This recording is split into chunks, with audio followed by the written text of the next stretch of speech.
Assalamualaikum, dear student. Today the topic we have chosen is Nazism and the rise of Hitler. And I am sorry to say that I have kept board preoccupied because of time constraint. We could not complete the topic in just 10 minutes. Let's start. Dear students, before knowing of Nazism and its rise, let's first of all we should be well versed with what actually totalitarianism means.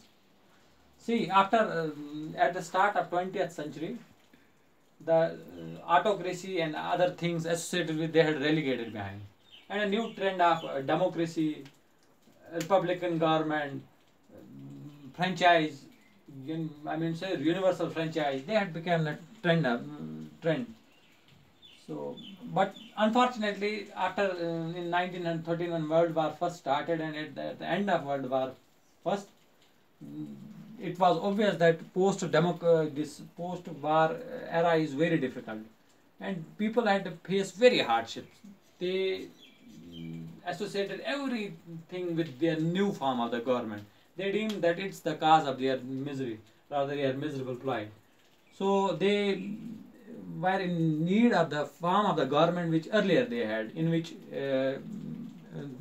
was rather in a way which was autocratic, and that condition and that time were exploited by certain individuals, and a new form of the government arises that's called as totalitarianism. What actually totalitarianism means? Totalitarianism means when an individual, his liberty is totally subservient to nation. He has no right to speak as such. He is everything is subservient to the state.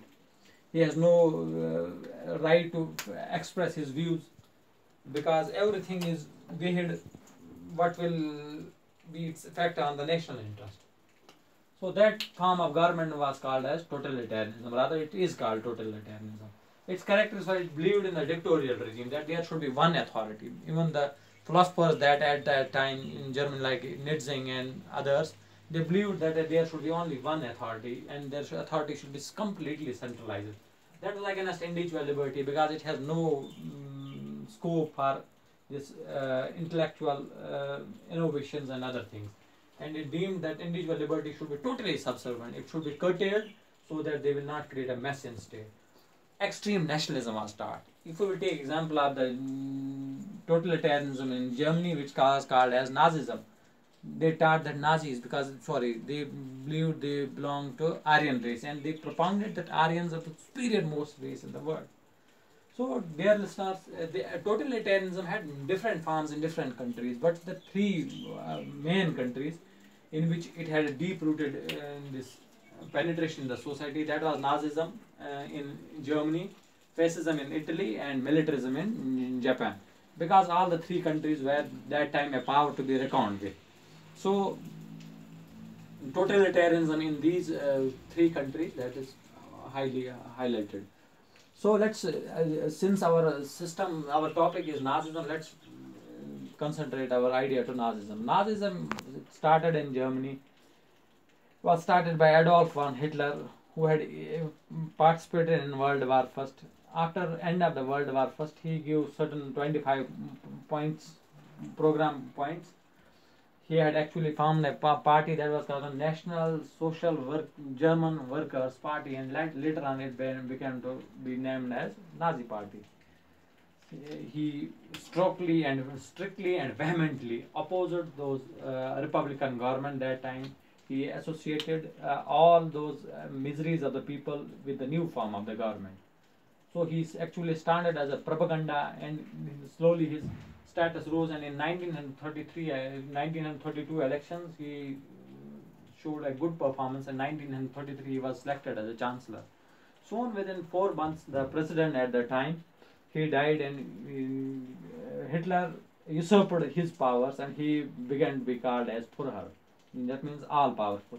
Before moving on, actually we should know what were the causes of the Nazism. There were some different causes of Nazism, like Treaty of Versailles, World Depression of 1929, intellectual cause, magnetic personality of Hitler, fear of communism, Hitler's promise to royal of old decree, anti-Semitic propaganda, absence of unity among the opposition party. Let's throw light on them one by one. What's actually a Treaty of Versailles? After World War First started, it was ended in 1990 by a treaty that's by peace treaty and Treaty of Versailles. It was not actually a peace treaty. It was a treaty in which a great humiliation was piled on the Germany. It was deemed that it has done all the miseries of people, all the parts, all the difficulties. That was because of the Germany, because all other powerful countries, they had come together, and they it had certain provisions, this treaty, according to which Germany had to pay very high war indemnities. It has to restrict its military strength. All these causes were cause of the irritation among the Germans. They believed that this Treaty of Versailles, it has piled national humiliation on the people, and the Republicans are responsible for it. So Hitler well utilized this opportunity and opposed it. The second is World Depression of 1929. Since people were not well aware, it had started in USA, it had engulfed the whole world, but the Germans began to believe that it is because of the new Republican government. This condition was again exploited by Hitler. Third is intellectual cause. That time Hitler was very sharp. He used the contemporary intellectuals to support his cause. That time Hegel and Nazism, they vehemently, strongly supported Nazism. Hegel said an individual should be ready, an individual for state. That means an individual should be ready to sacrifice his life for state. Similarly, Nazism said there should be a Superman who will rule the country. Simply, it was pointing that Hitler, he should be fountainhead of all authorities.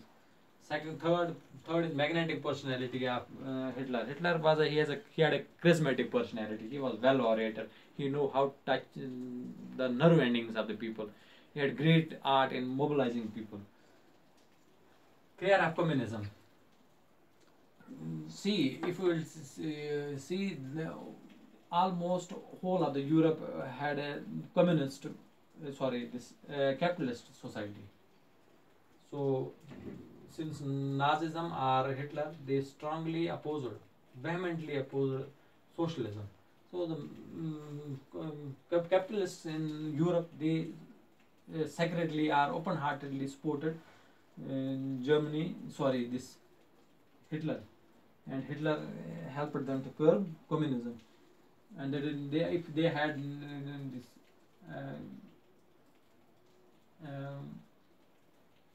contain his powers at the earlier state, things would not have gone out of control. Similarly, Hitler promised people to revive the old glory of the Germany, and he was anti-Semitic. He rather started anti-Semitic propaganda. This is because he deemed that these Jews were responsible for all the miseries of the people. They were anti-national. They had parted with other countries who were opposed to Germany. So he take advantage of that. Another is absence of unity. That time there was no opposition at that time. Had there been opposition, perhaps they would have curtailed the power of the Hitler at the initial stage. But since there was no opposition, so his power rose and rose and rose, and ultimately he became foreign. Now, what actually were Nazi policies? He had different domestic and different foreign policy. Let's look upon what was his domestic policy. He believed in nationalist unity. He believed the Germans are separate throughout the Europe, so all those Germans should be unified. And he believed that Germans are, since they belong to racial superiority, so they have a right to rule over the whole world. Second is eradicate hostile elements. He believed that a strong nation can be only built if all the hostile elements can be weeded out from the society. So he laid different policies so that Jews and the communists can be put an end. First of all, Jews were thrown out of the country. Those who went in country, they were snatched up. This citizenship, they were not given the right to enjoy this university education. They were deprived of their employment, other chances. Similarly, communists, they too were weeded out from the society. He did various economic reforms. He did well in the economic field. He adopted 5-year planning in Germany, 5-year plan. Similarly, after the Great Depression, almost 65,000 youth had lost their job. He started organizing job for them. He Then reforms his military. He did a commendable job in education. Let's due to time constraint we cannot continue. Inshallah, we will study further it in next class.